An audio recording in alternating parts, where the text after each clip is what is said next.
Kapayapaan sa'yo, magandang kapatid. Naranasan mo na bang paulit-ulit balikan ng iyong nakaraan? Ang mga pagkakamali, ang mga pagkakataong nawala, ang sakit na sana ay hindi nangyari.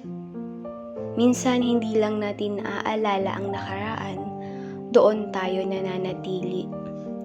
Pero sa Filipos 3 verse 13 to 14, sinabi ni Pablo, "Nililimot ko ang mga bagay na nasa likuran at pinagsisikapan kong marating ang nasa unahan."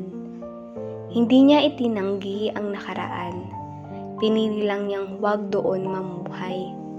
At sa Isaiah 43 verse 18 to 19, sabi ng Diyos, "Huwag ninyong alalahanin ang mga dating bagay. Narito, ako'y gumagawa ng bagong bagay."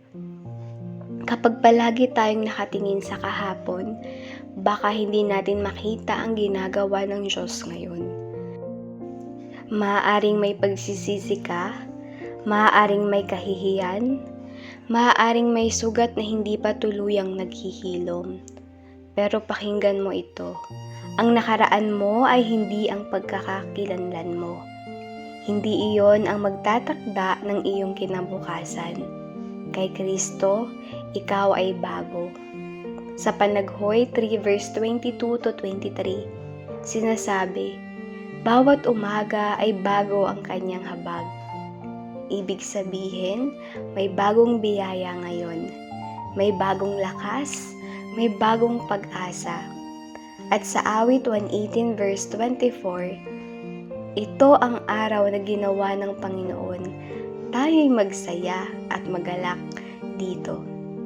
Hindi kahapon, hindi bukas, kundi ngayon.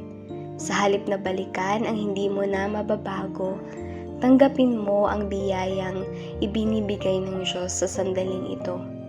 Huminga ka at magtiwala ka. Maging payapa ka. Hindi ka nahuhuli, hindi ka nakalimutan. Hindi ka tinutukoy ng iyong nakaraan, kasama mo ang Diyos ngayon.